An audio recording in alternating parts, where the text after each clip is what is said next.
Alex, your Norwich City journey has taken you here, a derby against Ipswich Town, 2 legs in the playoffs. How much are you looking forward to it? Yeah, I'm really excited about it. I think it's probably the team that certainly the fans would have wanted to have drawn. So yeah, we're completely focused and we're hoping that we're going to go and sort of put in a real good performance in the first leg. With the way the team have played since you've taken charge here, and obviously the Fulham win just as the last game of the season, do you feel there's some momentum going into these games?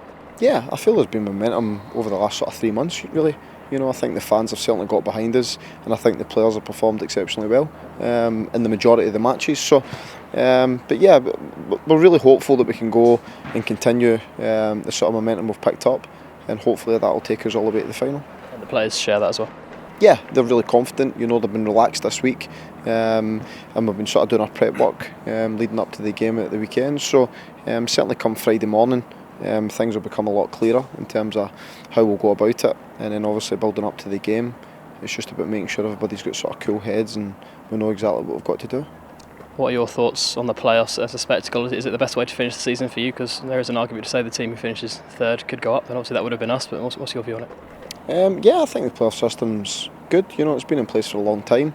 I was involved in it last year, and I think the fact that the rules are set out at the start of the season, everybody knows if you're not in the top 2, you're in the playoffs. So, yeah, the one thing is the playoff final is probably certainly one of the biggest games in the calendar year, regardless of division.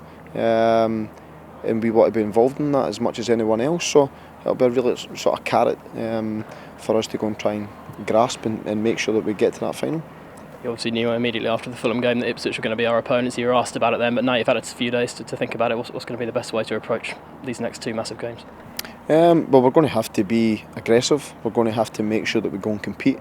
Because I think the one thing about Ipswich is that they do compete. They're very aggressive and they like to play on the front foot. But I think we've got good quality players, and I'm hoping that certainly over the sort of 90-minute period of the first leg, that our qualities will come out and we can go and do as well as we can. And I think if we can do that, we're certainly capable of winning the game. Will you tell the players to embrace the inevitable sort of emotion that's attached to this fixture, or will you tell them to detach themselves from it, or is it sort of in between?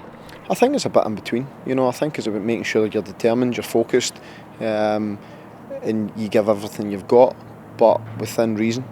Because the last thing we want to do is be silly, lose our head. Certainly, someone getting sent off or someone making a rash decision because they're caught up in the emotion of the game. It's certainly not what we want to do. So it's just about getting that balance and making sure that we're fully prepared, but playing within the rules of the game. You guided Hamilton 12 months ago in a playoff scenario. Have you learned anything from there which you can take into the next couple of weeks? Yeah, I just think that the sort of pressures of the games, in terms of it gets sort of bigger and bigger as it goes on, and making sure that the preparation's done properly and that the players are focused. You know, so I've been through that sort of aspects before. Although this is going to be bigger, certainly than the one I was involved in the last time. But for me, it just makes it more exciting and sort of gives us more determination to go and hopefully do well.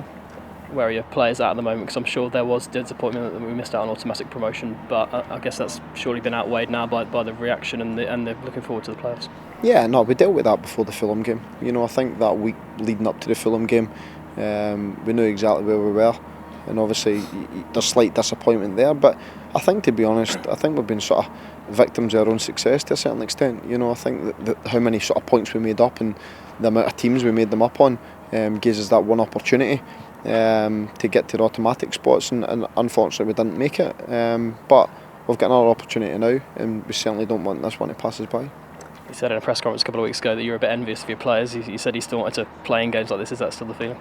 Yeah, of course. I think when you're an ex-player, as I am now, and it's sort of only a few months ago, you always want to play. But ultimately, this job was certainly worth taking that sacrifice and sort of ending my player career. And I'm glad I did, and I'm really enjoying my role at the moment.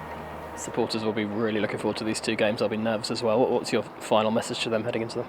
That we'll do everything we possibly can, you know, and just give us our full backing, as you have done since the last 3 months, and we'll certainly be stronger together, and hopefully we can go and give you something to shout about.